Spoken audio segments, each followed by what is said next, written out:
most people's, we are keeping most people's sound and camera off, but if you have a question, again, feel free to join, to post it in the chat. We'll be monitoring that throughout. Just, of course, we ask that everybody engage in good faith and treat each other with respect, refraining from disparaging comments about gender, sexual orientation, race and ethnic identity, disability, etc. So just a few words to get us started. So California is now the 5th largest economy in the world. And unemployment in California is near record historic lows. San Francisco and Los Angeles are some of the wealthiest cities in human history, yet in 2023, 28% of the homeless people in the United States live in California, despite having only 12% of the nation's overall population. And we have at least 5 million people living below the poverty line. At the same time, we're also seeing a forecasted $68 billion budget shortfall for 2024, according to the California Legislative Office.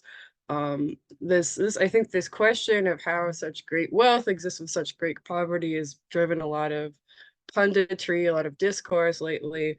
But in 1879, political economist Henry George actually came up with an answer quite a long time ago. He wrote, "Land being necessary to labor and being reduced to private ownership, every increase in the productive power of labor but increases rent. And thus all advantages gained by the march of progress go to the owners of land, and wages do not increase." Remedy that Henry George proposed was a tax on the unimproved value of land to ensure that increases in land value created by society are returned to the community. So my name is Adriana Rizzo. I'm Vice President of Common Ground California, and we are the largest chapter of Common Ground USA, which is the largest organization dedicated to advancing the ideas of Henry George. But unfortunately for us, California has pursued pretty much the opposite of what Henry George recommended. In 1978, voters slashed and permanently froze property taxes with Prop 13 and a suite of other tax revolt ballot measures that have defunded public services around the state.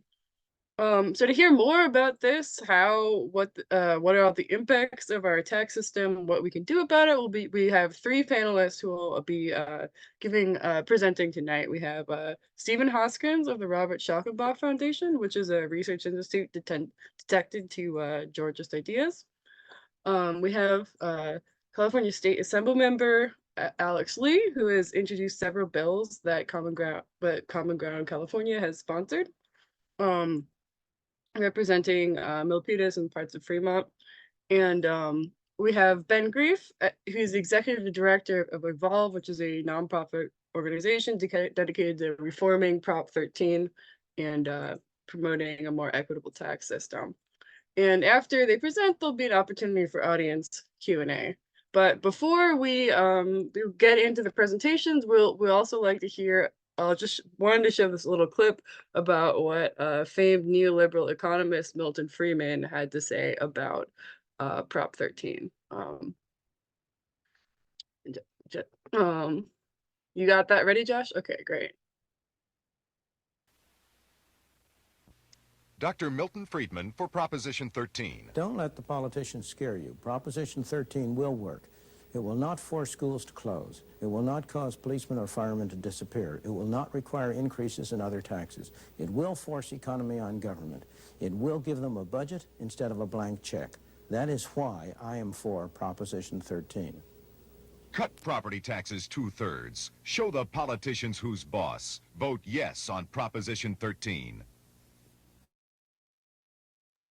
Yeah, so as you can see, so that's what they promised, 50 years ago. I think the results have been quite different, except for the slashing property taxes 2/3 bit. And we'll be hearing more from our presenters about just exactly what those impacts were. So take it away, Stephen. Thanks, Adriana. Hi, everybody. My name's Steve Hoskins. I'm from the Schalkenbach Foundation. We do education and research into, sharing of natural resources around the country, but most of the time that means focusing on property tax and housing systems. And in particular, we're really interested in shifting the property tax system onto being a land value tax only, essentially saying that the value of your house is yours, you should keep that, but the value of the land that you're occupying is not something you created and is something that you should pay for the right to exclude people from, basically.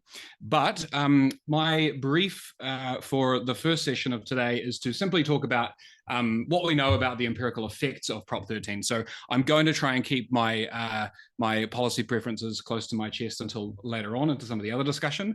Well, you're probably wondering, why is this weird accented guy commenting on things in California? I am a New Zealander, but I normally live in Seattle with my American wife, and Robert Schalkenbach Foundation is an American think tank. But at the moment, I'm back in New Zealand, which is why the sun's shining out the window. So take from that what you will. Essentially, it means I'm the most neutral and unbiased commentator you could possibly hope for, because, you know, I just want the best for California. It doesn't affect me either way. So that being said, let's talk about the research into the effects of Prop 13. And just to be clear, you know, I'm an economist by training, have a master's in urban economics. So reading these kinds of papers is exactly what I like to do, both in my spare time and in my paid time. And essentially, I don't like putting PowerPoints together. So what I've done is just shared with all of you a link to the Lit Review where I was compiling all my notes on this.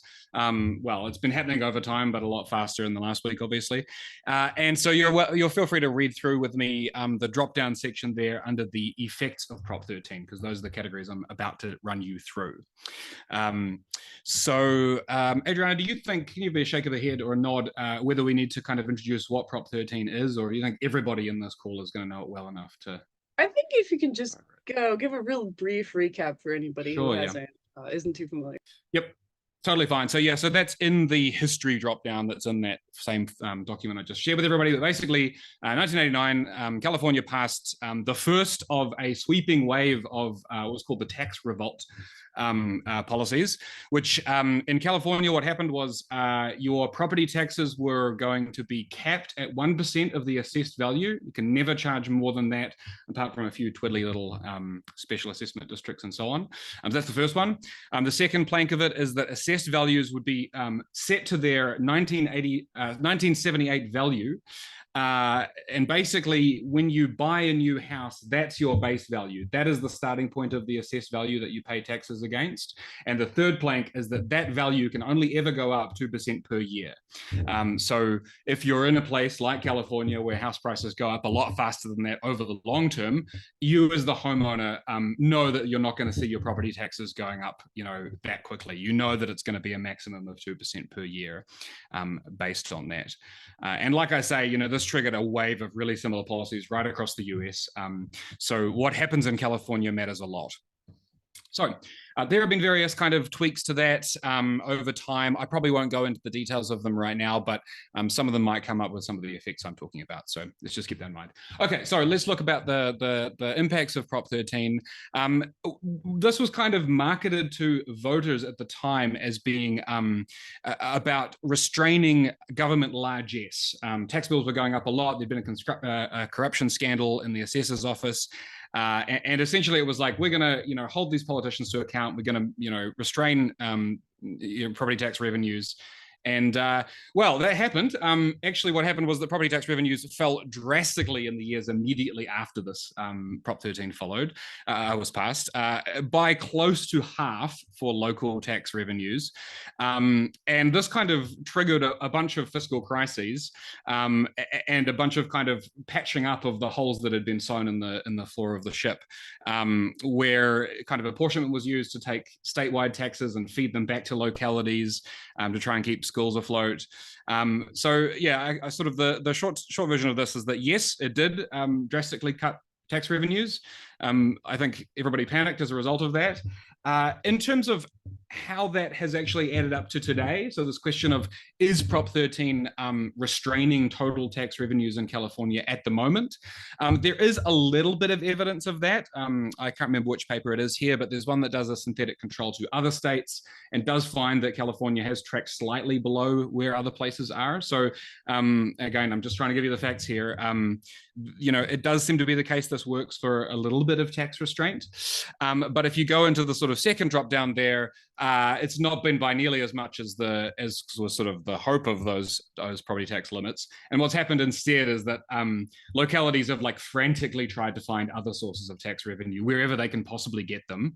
And that has been, I mean, there's a huge list here, but, impact fees on new developments, transfer fees when you buy and sell a house, fees on business licenses, sales taxes and income taxes. California's top of the country for the marginal state income tax, and in the top 10 for corporate and sales taxes. And then, some other kind of hotel and utility taxes as well there. So, I don't think if you want to do fiscal restraint, I think you probably should do it deliberately rather than just on one tax. Sorry, I'm giving opinions. I told you I wouldn't do that yet.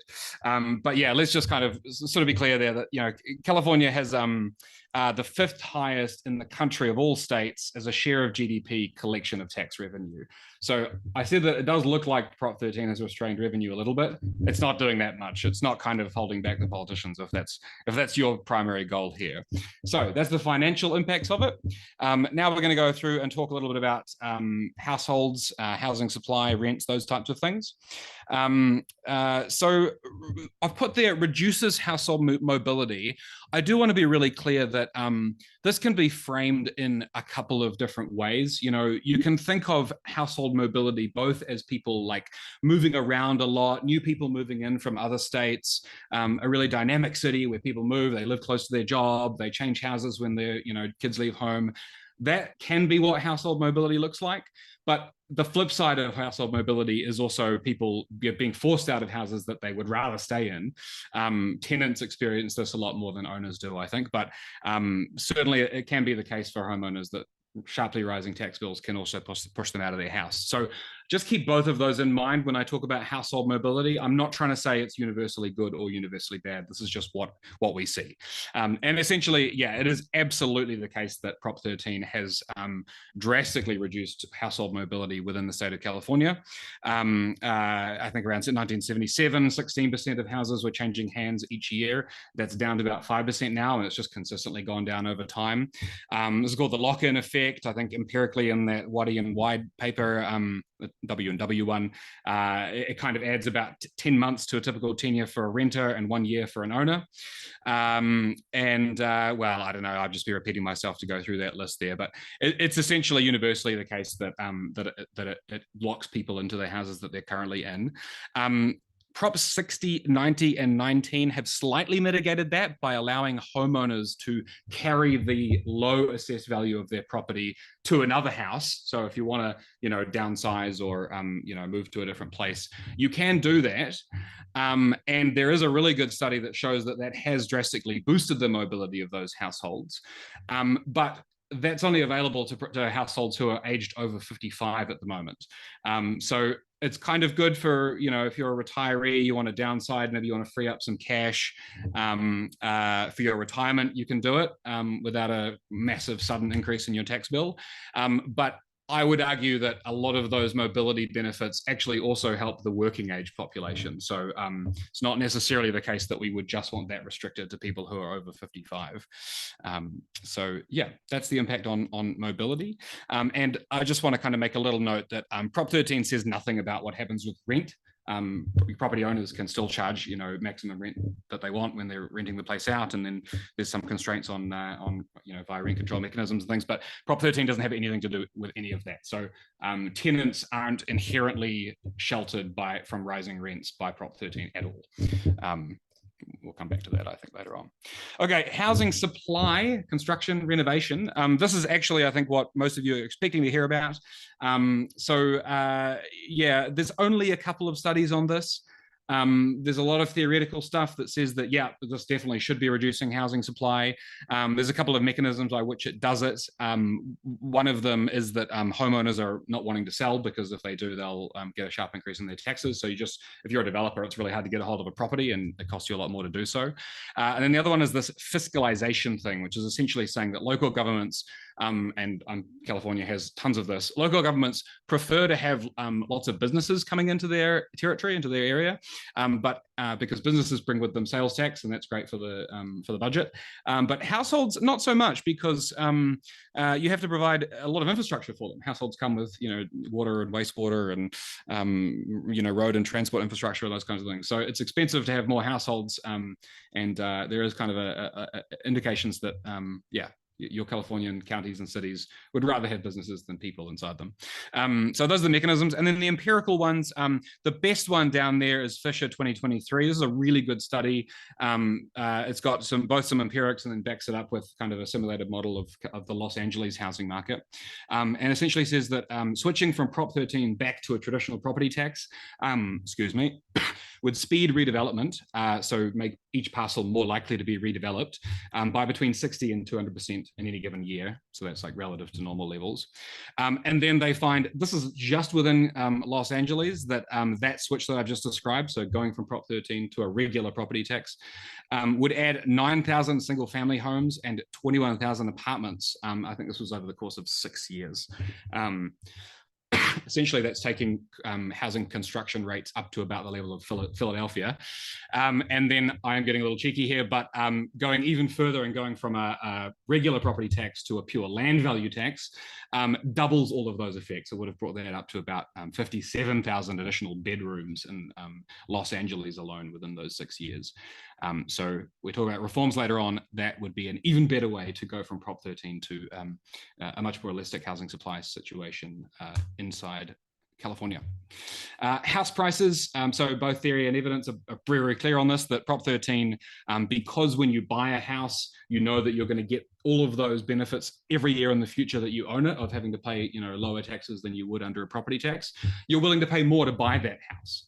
And so this is not really something that creates like ongoing benefits in terms of like economic theory. It just instantly goes into the price of houses, as soon as you pass Prop 13. And that is absolutely what was found in several of those studies there.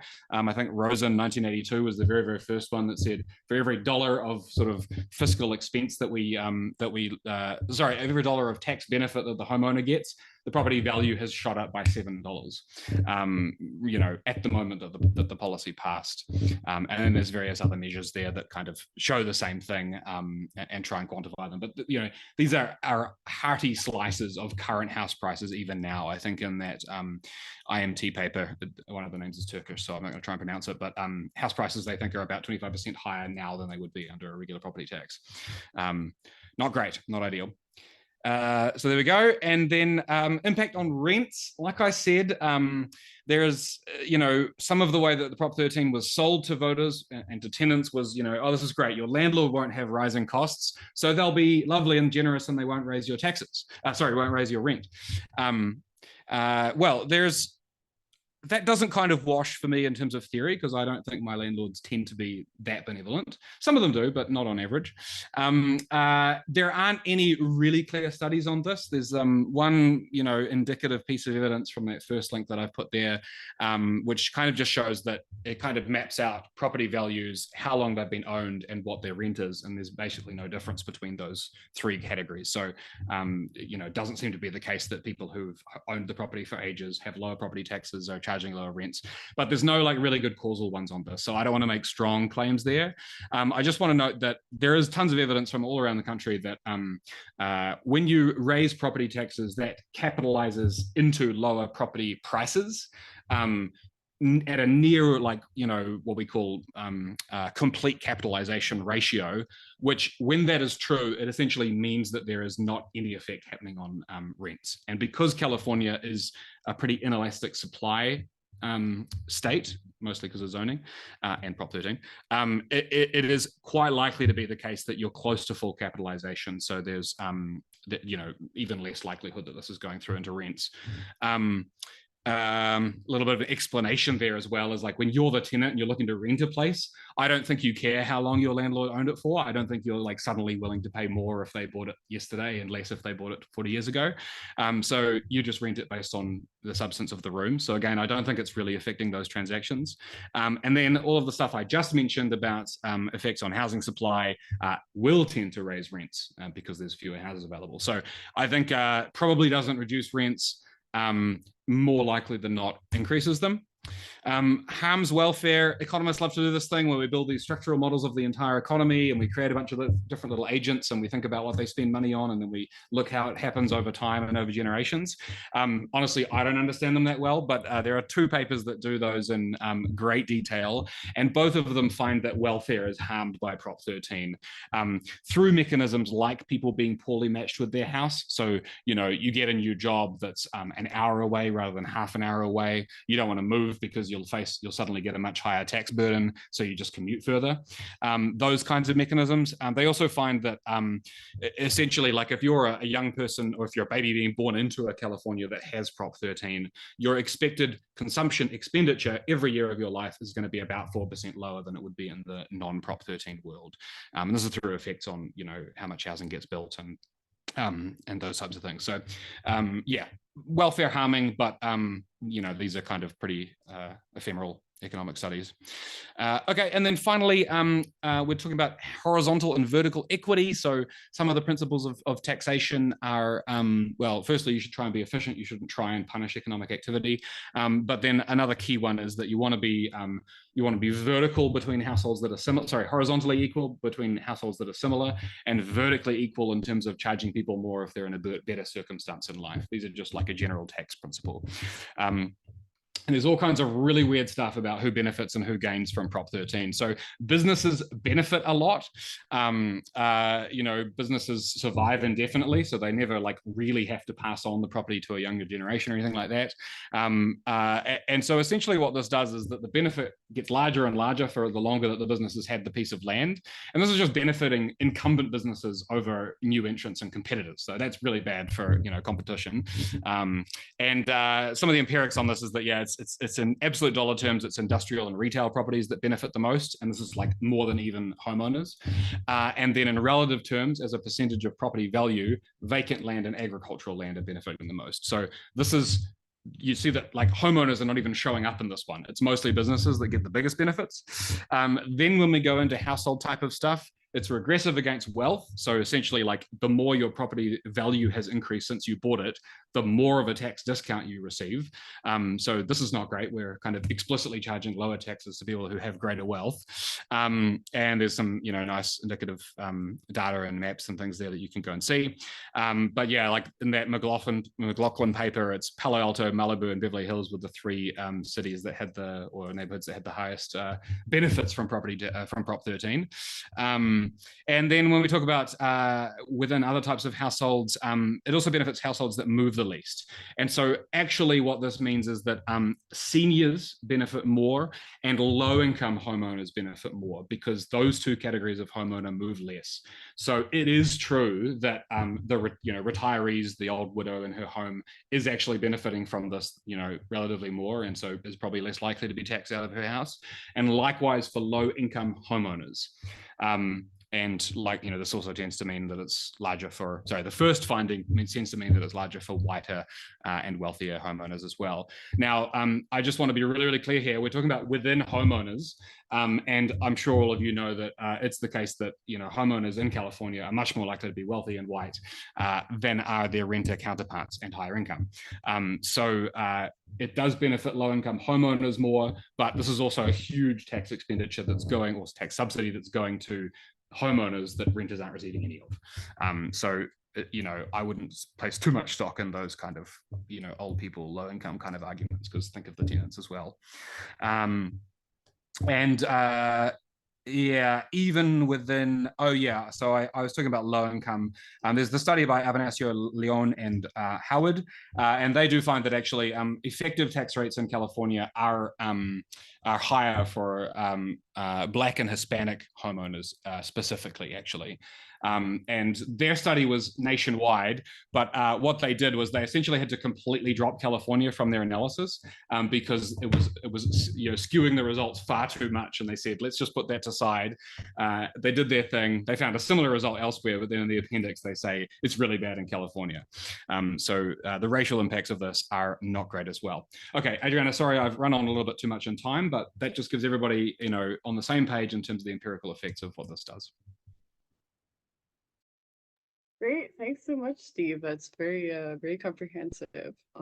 Okay, so if you have questions, save them for the end. We're gonna have a Q&A, but up next we'll have Assemblymember Alex Lee.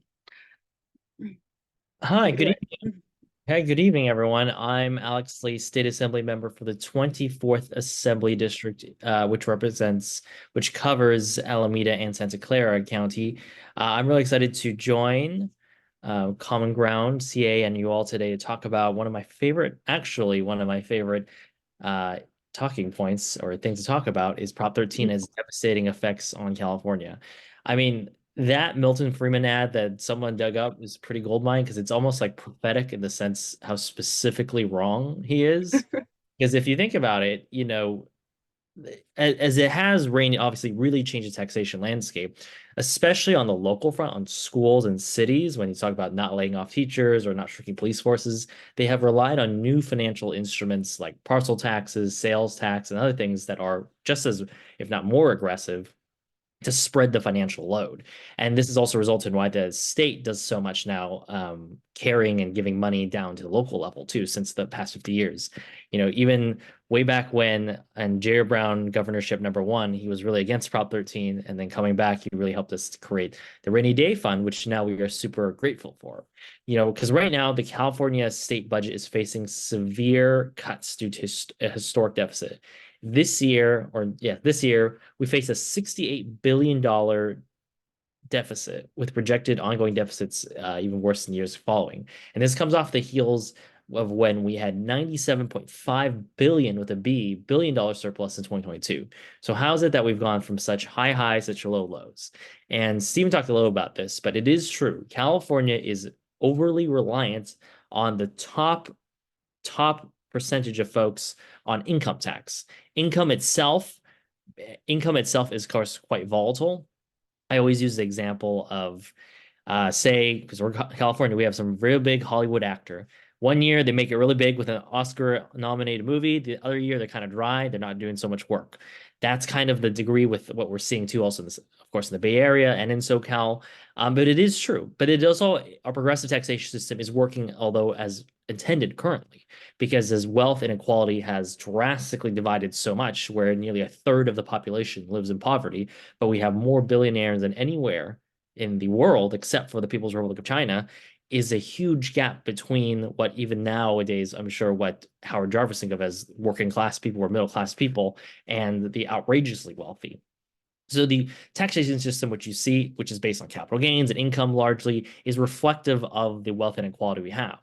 I, at the state legislature, have constantly been pushing for a wealth tax on billionaires, what you might have also seen Elizabeth Warren push for, which is a 1% tax on the fortunes, on the assets of mega millionaires and billionaires, which obviously has not gone as far as I wanted to, but something still we're pushing for to close the deficit. But it is important to remember that that sort of wealth taxation is actually something that most, at least I would say half of Californian households are very familiar with. They pay a wealth tax in the form of what we call the property tax.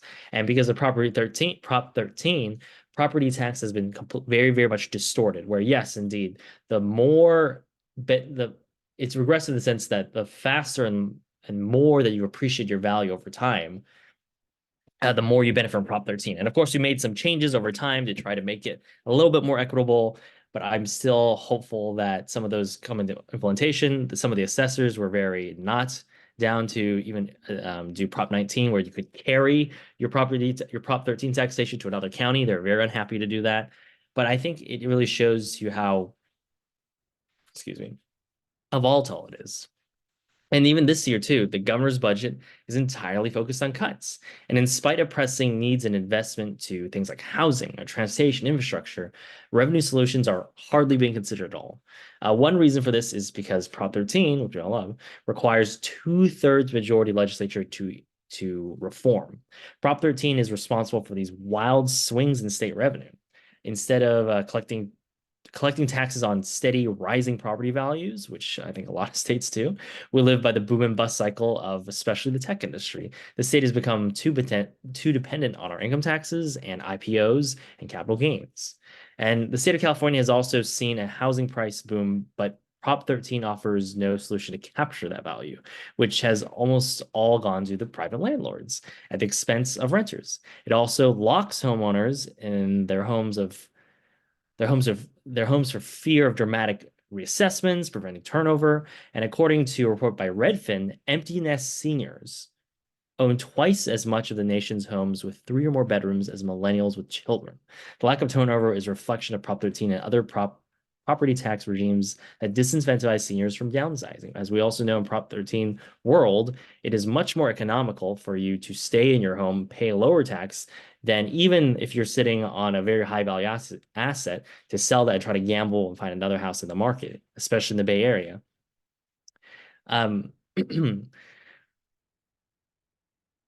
I've also, so obviously in this realm, I've authored several bills to tackle this problem. I authored AB 362 this last session, which would have directed the Department of Tax and Fee Administration to study the efficacy of a land value tax.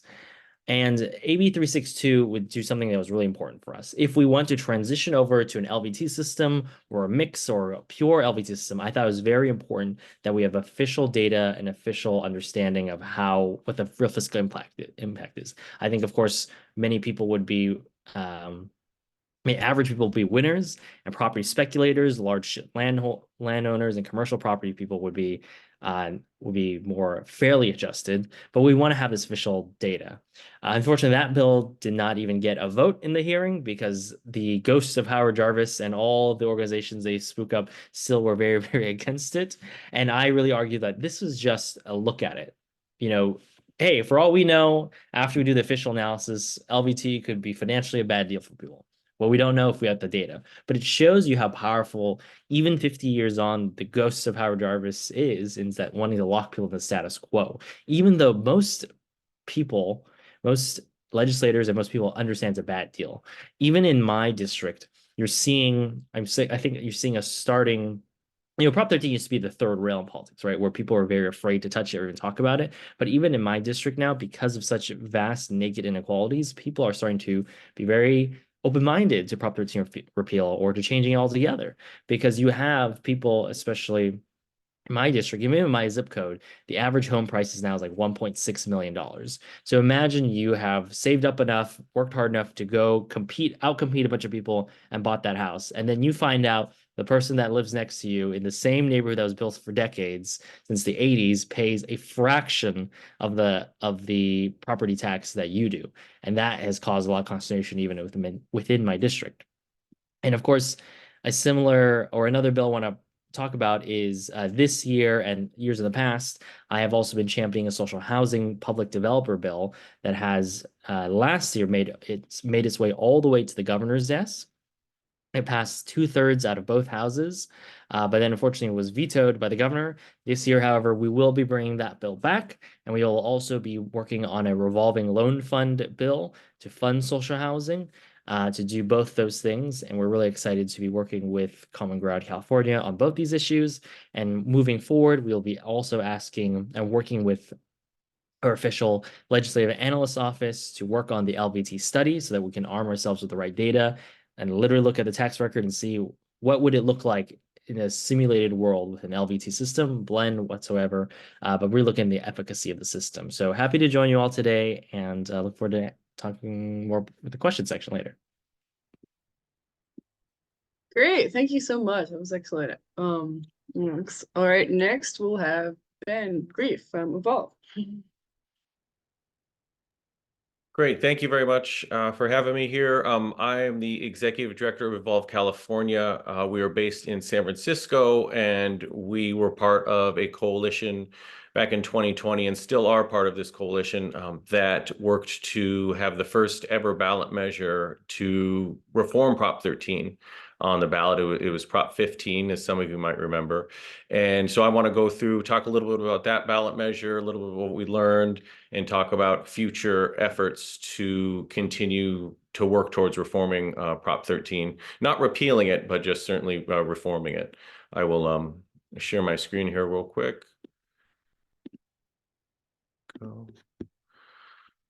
So what we have that I want to talk about here is just the effort that we had and the coalition that came together.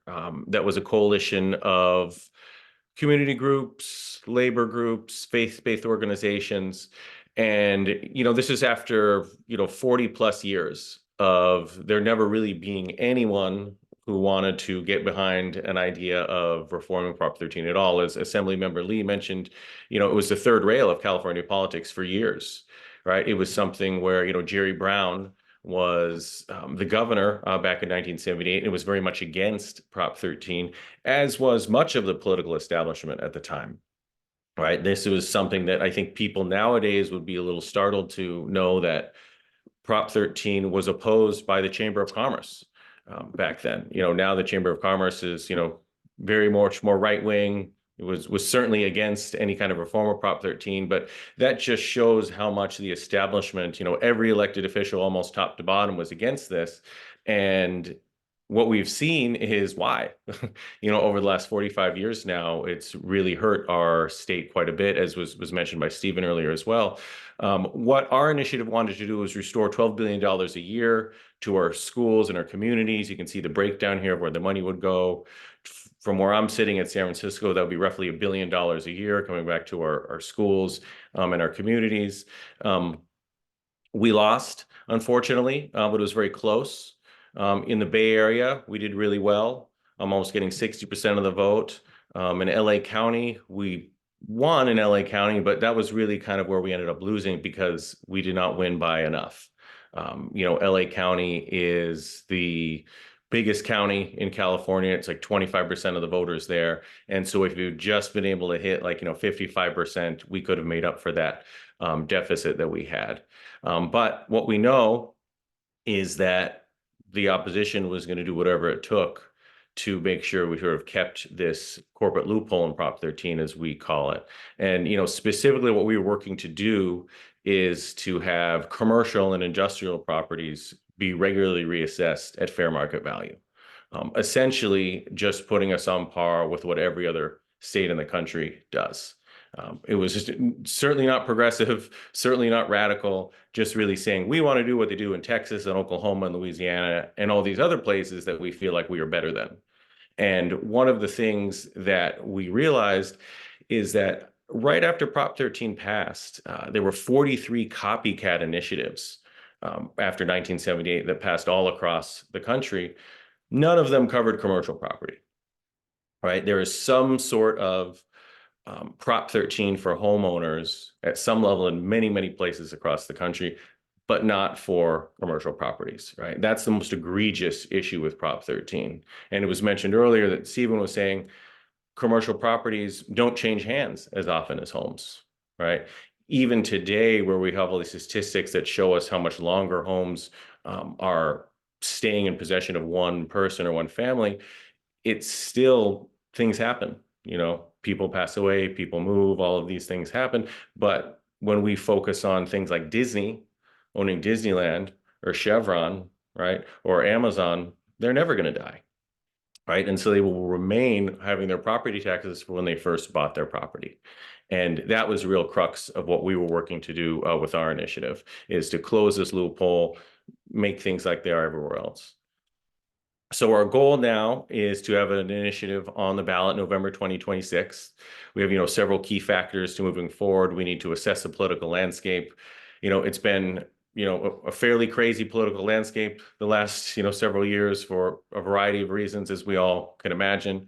And we always want to see, okay, where are we with things right now? Currently, there's some other things that are scheduled for the ballot that our coalition decided we need to sort of spend time defeating those. And I'll talk about one of those specifically in a bit. But that's why I wanted to hold off until 2026. We need to get financial support, right? Initiatives cost money. We lost by about 2% of the vote, and we're outspent by about $10 million. So you can say that's the 2% right there. Right, we need to have adequate financial support so we can wage a very expensive statewide campaign. And we need to do some polling to confirm that voter support is strong. I think a lot of these issues, sometimes it takes one time to get it on the ballot, to have people start to understand that it's not so scary, to sort of get a little more comfortable with the idea, right? I consider Prop 13 to be more of a social issue rather than an issue of just taxation. People feel a certain type of way about Prop 13, right? The older generation does, that remembers when Prop 13 passed or has been told their whole lives since they bought a home that Prop 13 is the best thing since sliced bread. Those are the people that have a hard time with any kind of change to Prop 13. And so when you have this idea thrown out there at first, it's probably not going to pass. But the second time, now that people start to understand, okay, I kind of get how this isn't going to affect my home, I think this is something that maybe is a little fair, that's when we think we have a good shot at it. Similarly to other issues, like the first time recreational marijuana was on the ballot, it did not pass, right? When we had same-sex marriage on the ballot, that did not pass, right? And these aren't issues that happened back in the 70s, 80s, or 90s. These are, relatively recent issues. And we couldn't imagine living in a state now that outlawed same-sex marriage or recreational marijuana.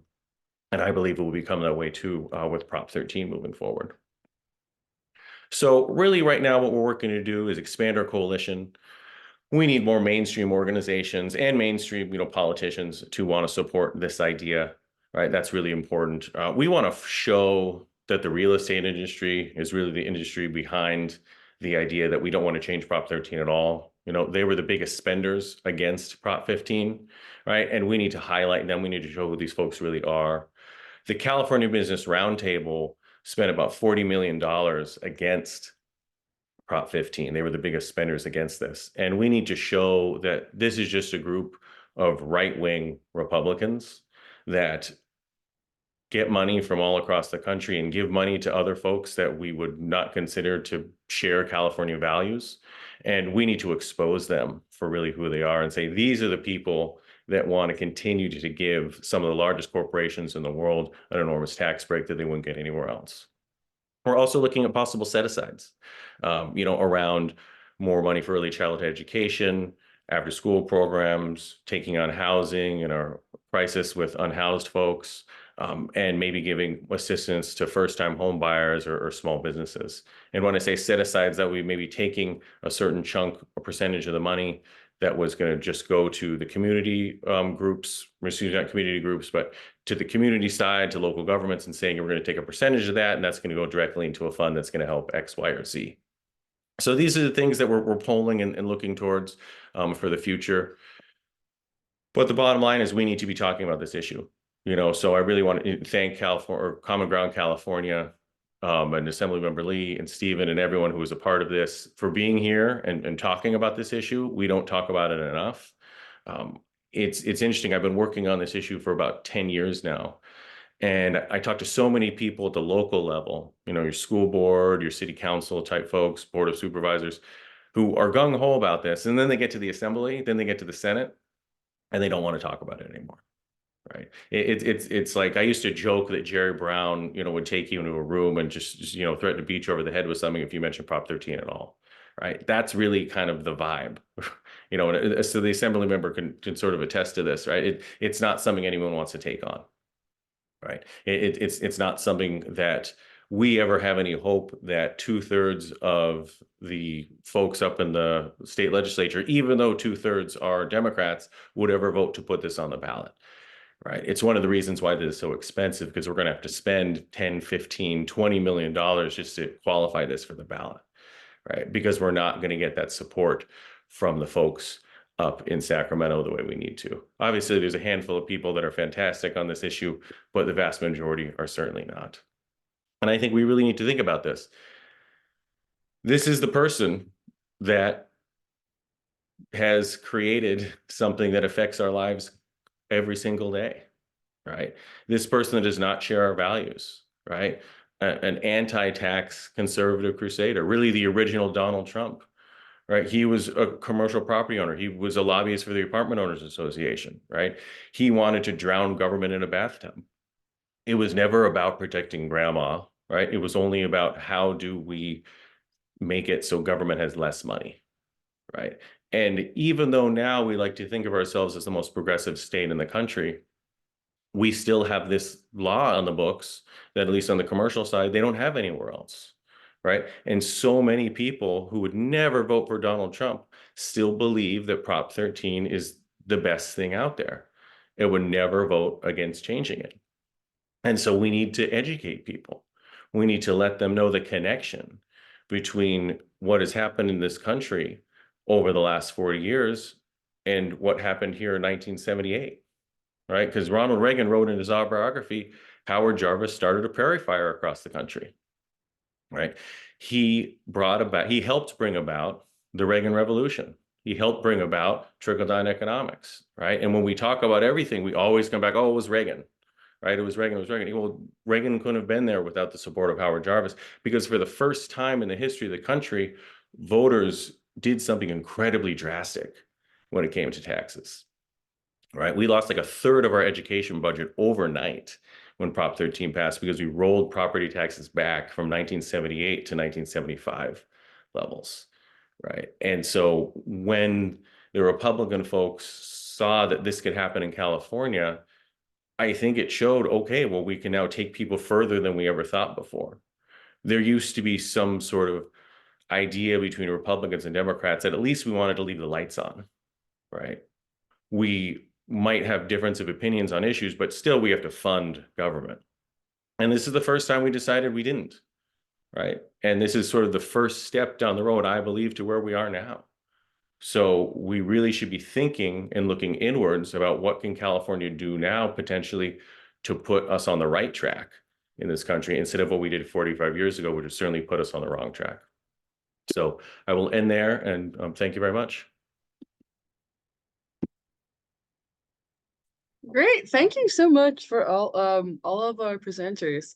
So we're gonna be taking questions from the chat now. So if you have a question, just post it in the chat and we will get read out. I see one right here that I think I'm gonna start with, but keep posting stuff and keep sending it to Adriana, me. I wonder if I could ask Ben a quick question. I know the panelists aren't supposed to ask each other, but No, I you think mentioned that's that great. Actually, you go ahead, Steve. yeah, kick it off. Yeah, the real estate industry were opposed to was it Prop 15.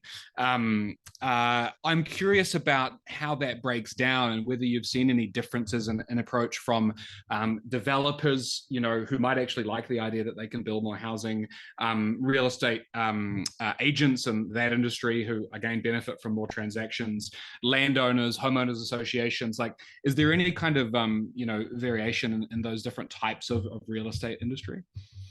You would think there would be, but unfortunately, as we see a lot with the opposition on the right that are more business oriented, they are very much more hierarchical and top down, right? It's those of us on the left that decide that we have issues based on small little differences, and we don't necessarily want to support that. But really on the right, from top to bottom on the real estate industry, at least in Prop 15, they didn't diverge at all. Even though privately, individual real estate agents were like, yeah, I mean, this doesn't make sense for us. Why are we doing this? And because I think they would like to see more homes on the market, right? That would make a lot of sense. Or if you're a residential real estate agent, we're talking about commercial, this doesn't affect you, right? But they were more standing with their commercial brothers and sisters, so to speak, around this initiative, and we're just sort of lockstep behind it. And so I think individuals are more supportive within the industry, but just the leaders are not. Yeah, and that's so interesting. We see, so we kind of work all around the country, and it can fall either way in terms of which way the real estate professionals fall. But yeah, I think wedging those groups apart would be a pretty useful service, actually, to distinguish those who, build and trade houses, and from those who are kind of just, making money by owning real estate.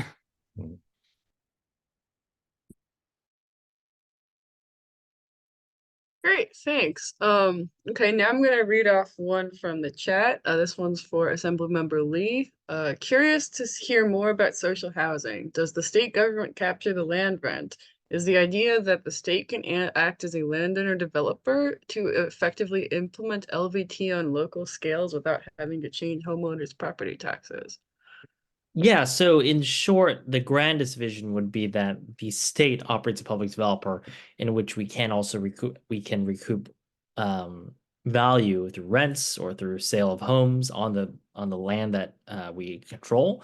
Actually, curiously, then obviously, if it's state property, there actually is no property taxation too. So effectively, you can imagine that there is a block of apartments and there is no rent to be passed. Sorry, there's not rent. There's no property tax to be passed down through the rents.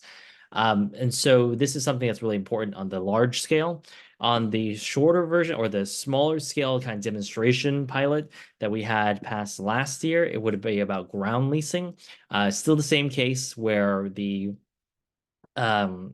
structure owner, I'll call it that way, structure owner, whether it be a different entity, nonprofit, private, or another public entity, they also do not pay any property tax too.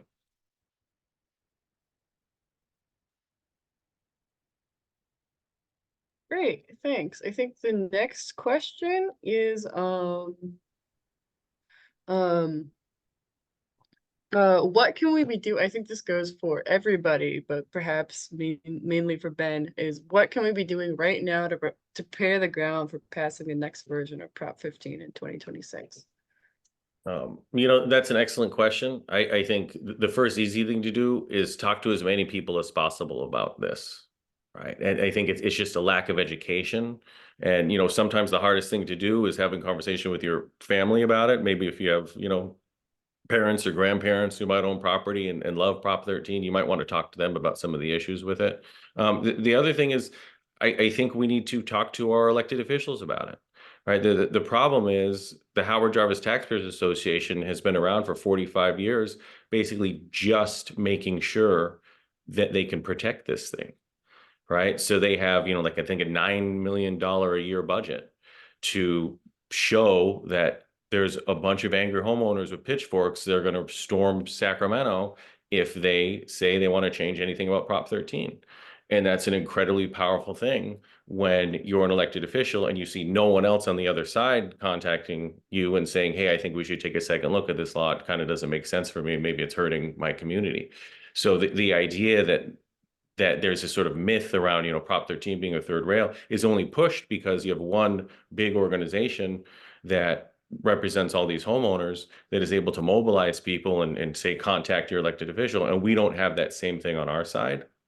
We at Evolve are working to build that, right? We unfortunately, don't have $9 million every year to take in and do that. But I think that's something that we need to be doing is we need to be talking to our friends, our families, our neighbors, and we need to be talking to our elected officials and saying, I want to do something about this. Yeah, and in that vein too, if we are to do another Prop 15 like ballot measure in the future, I think we also have to be very clear about who are the winners and who are the losers or who the payees in this sense. When I ran for the first time in 2020, I was very supportive of Prop 15. I wasn't even yet an assembly member, but you would get a lot of people asking because this is how the Howard Jarvis Tax Association and all the defenders work, as they said, if you amend Prop 13 or whatever, even slightly, everyone's property tax will go up 1,000%, and everyone will be poor and homeless, right? But Prop 15 obviously did not touch residential whatsoever. So we have to be very clear about what is affected. I really had wished that the Prop 15 campaign at that time would just send mailers out. There would just be a line that says, do you own a multi-million-dollar commercial property? And it goes, and if you go no, then you're not affected. Yes, it's like, well, you're gonna help pay for schools, blah, blah, blah, blah, blah, right? We have to be very clear about this. And I often say this to the chagrin of some of my colleagues, is that we as Democrats, at least speaking in the Democratic Party, have to not be afraid of the T word, taxes. The specter of Howard Jarvis, it pervades in both parties, so much so that Democrats, that I saw some questions, why is it that we don't do this or I don't want to pass that, is because the specter of Howard Jarvis is so powerful still that people are afraid of it, even if it's a myth.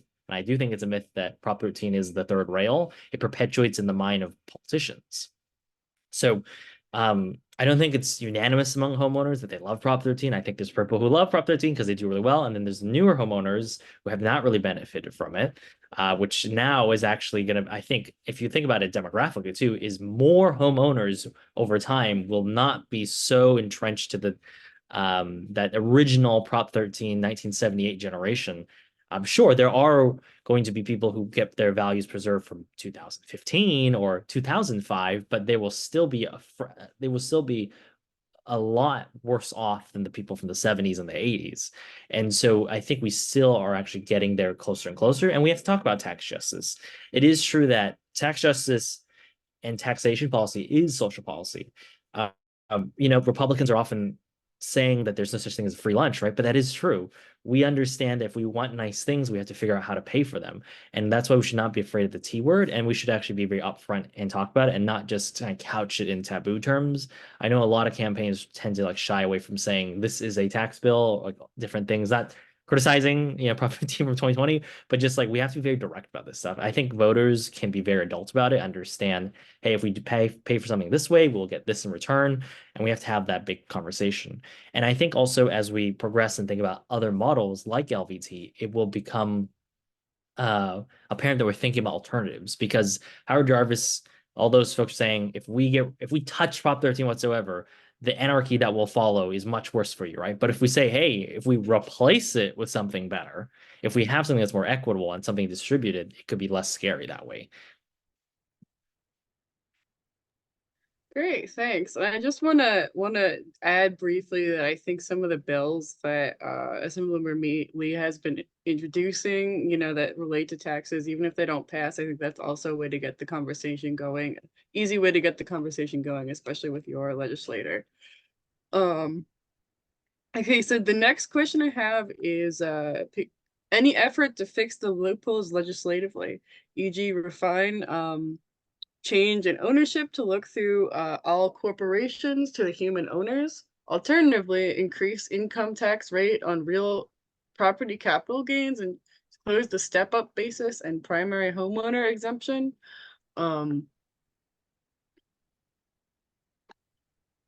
I guess, are there ways that we can fix some of these loopholes without, doing a big ballot measure through smaller tweaks? The unfortunate reality is, to do the small things, we still need 2/3 majority in the legislature to do so. And even though Democrats control 2/3 of the houses, doing anything that touches taxation and period is very, very difficult. But doesn't mean we should keep prodding it and trying. And really, like as Ben talked about, there are so many local electeds that are very gung-ho about taxation reform, and they get to legislature and for some reason they aren't so much anymore. Like I would have always thought, I skipped the local gov level, and I know how like horrible it is to try to piece together your city budgets to just provide like libraries for people. We at the state have many more financial tools to fund things we want. So, that's also really important, is like on the electoral front, you got to really quiz people about like, what are you going to do to actually pay for the nice things we want? So I would say like all that stuff is doable, but it's very, very difficult because we still need 2/3 vote. Follow-up question from that. For the whole panelists, are there any ballot measures happening this year that are related to that 2/3 majority? Are there any plans to change that? I'll just say really quickly is there will be a ballot proposition. I don't remember what number it is, but it was Assembly Constitutional Amendment 1, which will change the revenue threshold for ballot measures. So so when I was talking about 2/3, it's a vote within the legislature, obviously, but on the ballot, if you wanted to say pass a new parcel tax or something like that for your city or do something cool, it needed 60% of the vote, which is way more than 50 plus 1. It would lower it down to compromise a 55%, which is what school bonds and school financial instruments are. So that would be really important. Simultaneously, though, while that measure is on the ballot, the California Business Roundtable, who are the bad guys from earlier in the story, they have put forward a similar ballot measure to say that if you are to raise taxes or do anything, even at a local level, you have to go to 2/3, which is even higher than status quo. So they are really, really trying to do that. So that one's an important one to not support, and then the one to lower the threshold to allow cities to use more financial instruments is really important to support as well. Yeah, I really want to thank the Assembly member for mentioning that California Business Roundtable measure. It's really something that could be this generation's Prop 13, right? It will be catastrophic, really, is the only way to say it. And the governor is working to have it taken off of the ballot because of the unconstitutional nature potentially of that. Jerry Brown even came out and said, yes, I agree with Governor Newsom. We should get rid of this on the ballot. This is something that they've tried to negotiate to try to, have the Business Roundtable people take it up the ballot. There was another bill that was passed that will be on the ballot as well in November that sort of says anything like this that increases a threshold for taxation needs to pass at that same threshold.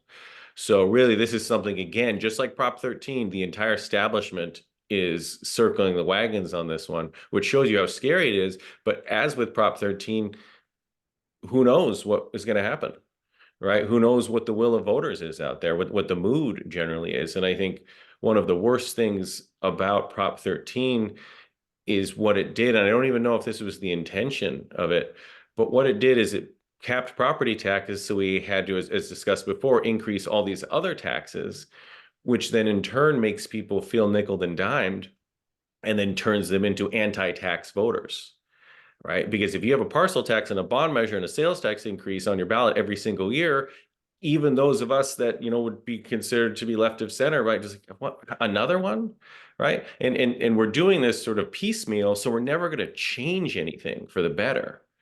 Right. We're not building the most new revolutionary, library or school or, system of bike lanes. Right. What we're doing is we're passing something just to basically keep the minimal acceptable standard of public services. And so people aren't seeing any benefit, aren't seeing any change. They're only seeing that their tax bill is going up. And so if we continue to do this, as we continue to do, it's going to lead to potentially something like this passing. Right. And I think that's the scariest part. And that's what the leadership of the Democratic Party in California chooses not to engage with.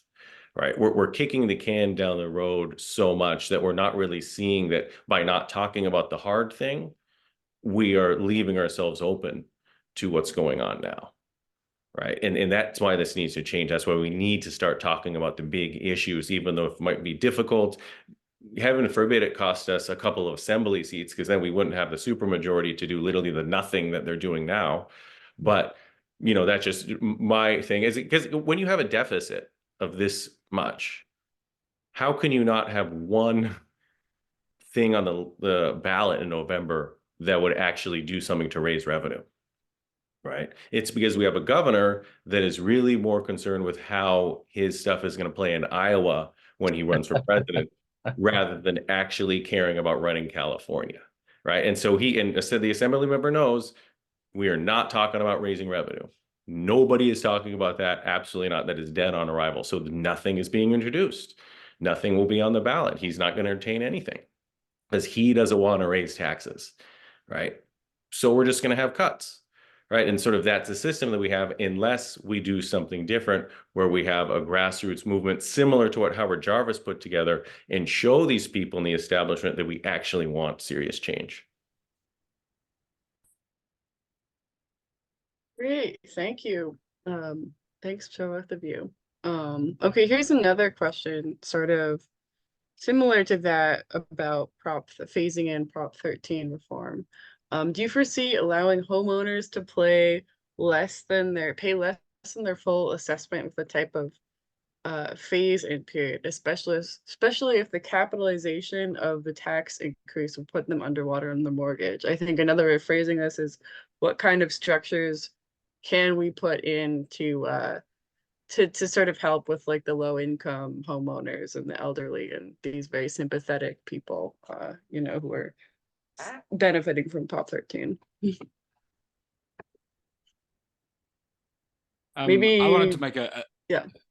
yeah, just a slight comment on that. So yeah, Mm. I think this is really where the focus of the design of you know, whatever replacements or adjustments to Prop 13 are going to come through.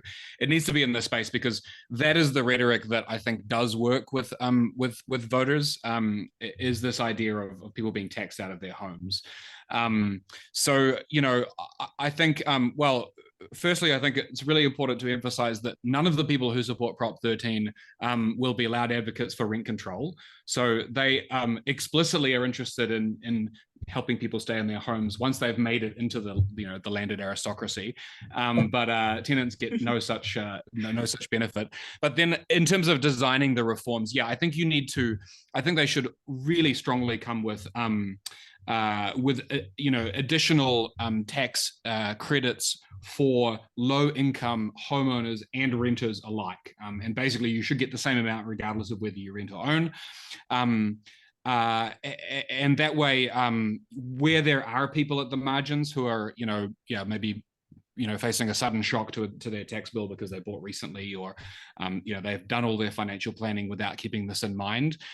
You can really take the edge out of that by helping people at the bottom end of the like income and even in the wealth distribution, such that the ones who do lose out from those transitional impacts, while they're in the upper echelons of income and wealth. I mean, we know that anyway, but you can make it explicitly the case. And it also kind of draws attention to the fact that Prop 13, if what you're trying to do is to help, you know, people who are at the margins of home ownership or at the margins of renting and being, you know, displaced from their homes, do it directly. Do a policy that does exactly that, and not one that is just like a blanket, you know, blunt instrument for exempting this. So yeah, I think it's Gonsalves, Bergmagian, and Petrus is the name of the low-income, elderly, disabled homeowner tax credit in California. Expanding that alongside tax reform for Prop 13, I think, is a really good way to go.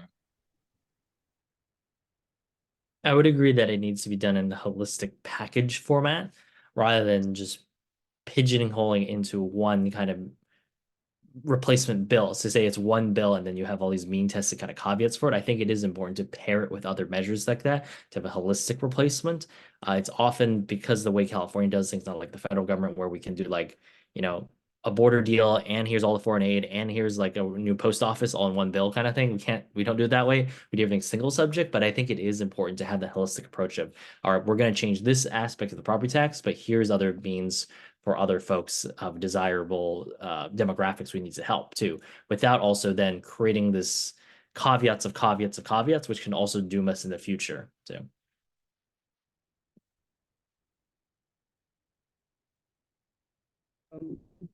Thanks. I think, oh, I don't know. Did you want to add to that, Ben, or are you, Yeah, the only thing I would say is I think that's why we need to show folks in the legislature that people have an appetite for raising revenue.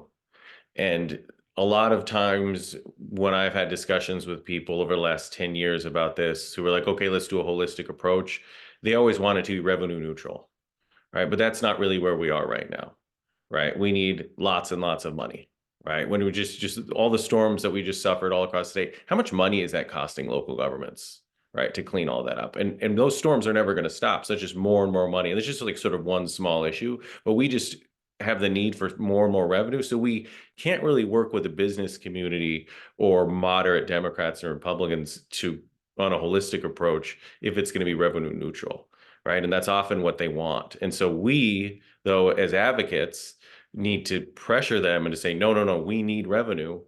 We can make some changes around the margins, but we're not going to change some property tax stuff just to not gain any money, because then we're not really doing what we need to be doing because we need money. Okay, great. Thanks. That you sort of partially answered the next question I was gonna pose, but I will, I'll just bring it anyway in case any other panelists have different opinions.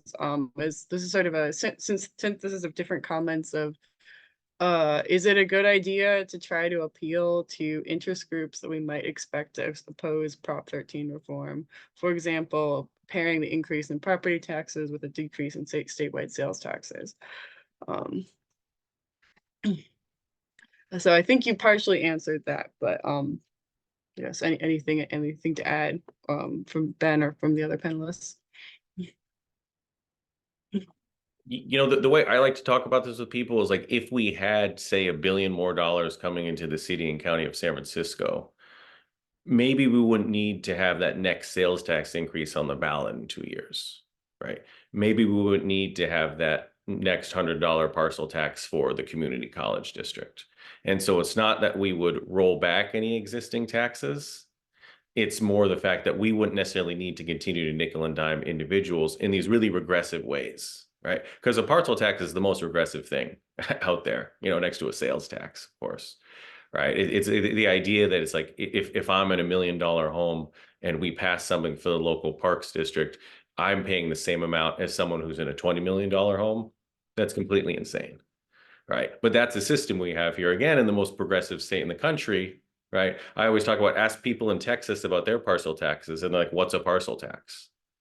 Right. So it's like all of these things we've had to do to work around Prop 13 that have not only defunded all the programs that we care about and we want and need and deserve, but have also increased taxes on the people that really can afford it the least. Great, Can thank I you. ask Ben one more question? Yeah, Sure go thing. ahead, Stephen. Ben, I wanted to ask about whether you think there is political capital there for focusing on the intergenerational transfers of property. I mean, those have been the reforms to Prop 13 that have passed in the past. And if I understand it correctly, you can currently pass down property to your kids worth, I think, up to $1 million. You can keep up to $1 million of the lower tax, the lower assessed value when you inherit it as a child. And you know, it's certainly the case that I think 1 in 3 new homeowner buyers in California get help from their parents now. You know, I do really think of this as kind of creating some kind of dynastic land holding within the state and driving out people who haven't got onto that ladder yet. So yeah, do you think there is scope for sort of continuing to erode that, either through, you know, lowering or removing that low that $1 million exemption for or $1 million transferability for descendants, or I think it was mentioned in the chat earlier, but having your tax subsidies from Prop 13, the taxes you're not paying, accrue as something that gets paid when the property is passed down. So you don't have to pay it while you're alive, you know, as the retired homeowner. But you know, we're not going to allow your children to inherit, you know, $4 million just because they were lucky in who they got born to. What do you think about the kind of the viability of something like that? Well, I think we saw with Prop 19 back in 2020, which was a reform of Prop 13 that did pass by a slim majority. We saw sort of, it was a trade-off, right? Because the real estate industry in 2018 put an initiative on the ballot that was going to allow anyone 55 and older in California to transfer their property taxes to anywhere else in the state. At that time, I believe there was something like 13 counties that you could transfer property tax with. They sort of had an agreement, and they wanted to take that statewide. That lost by 20 points because it's sort of very unpopular. That's just like loss of money right away, right? If someone in San Francisco has had their property for decades and is only paying $3,000 in property taxes, and then buys a $5 million house in Tahoe and they're still paying $3,000 on it, that's horrible for the local government there, right? And even one county, I think it was El Dorado County at the time, was trying to get out of that agreement because it was hurting them so much, right? And this is, again, El Dorado County, a rural Republican-controlled place. It was still like, we don't want to do this anymore. This makes no sense. So they did that in 2018, got lost by a huge margin. And so then they said, okay, well, now we still want to do that, but in exchange, to make it sort of revenue neutral, we're going to sort of get rid of this transfer of wealth thing. And they used the Jeff Bridges, the actor, right? His dad, Lloyd Bridges, had a house in Malibu that he bought for, $50,000 or something, and they were paying like nothing in property taxes, and they were Airbnb-ing it out, right? So they were getting more in one night in Airbnb fees than they were paying in property taxes for the entire year. And so they sort of use that as an example. So they've now curtailed that, so that is something that you cannot do any longer. But they were only willing to do that if they then got this other thing, right? Which then hurts predominantly rural counties. So if we want to do something else like that, I don't know how it would go over. There's certainly a lot of great ideas that we could do.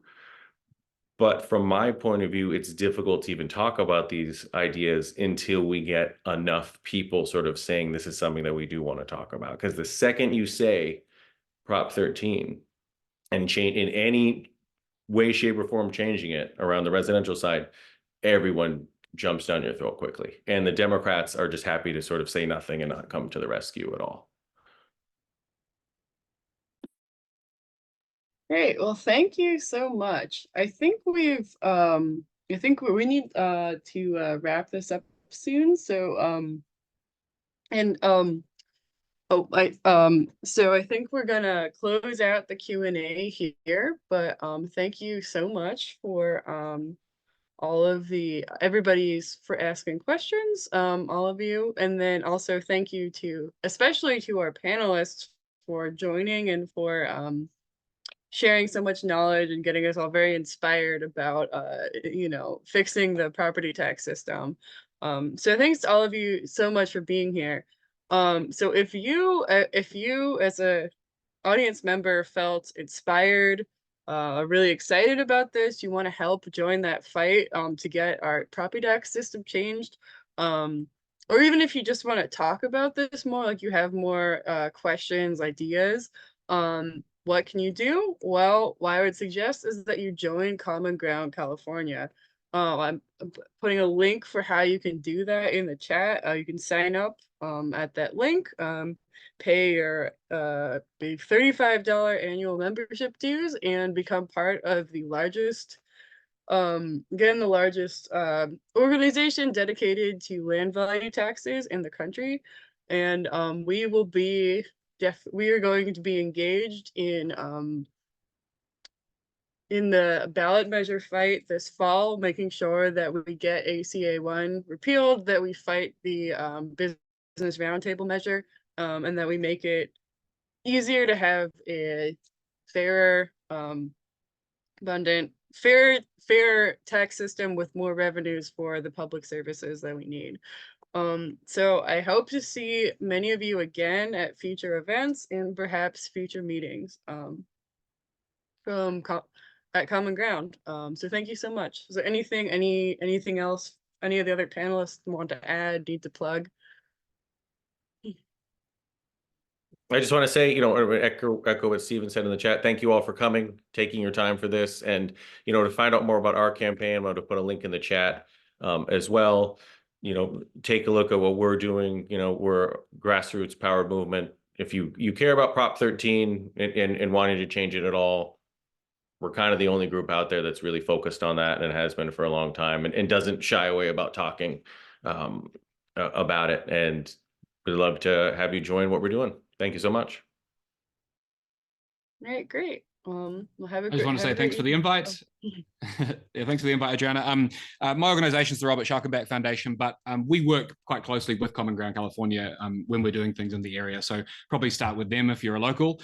Yeah, thanks to the panelists, and thanks to Assemblymember Lee for the bills that you're pushing and trying to pass. That the death of the land tax bill was tragic for me, but even just having it be discussed, I think helps move the needle. So thanks for the work that you're all doing. Every grassroots movement starts somewhere, and it's going to start with a couple people and then grow and grow. And let's take a note out of how they did it 50 years ago, and let's show the politicians who's boss. Let's do it. Thank you all. Very inspiring. And just one more thing is that this meeting is being recorded, and we will be posting the recording later on our website, on our website or social media. So stay tuned for that. Feel free to share it with anybody who couldn't make it today. Yeah, and also I guess follow us on Twitter as well. If yeah, okay, right. Well, thank you everyone. Have a good night. I think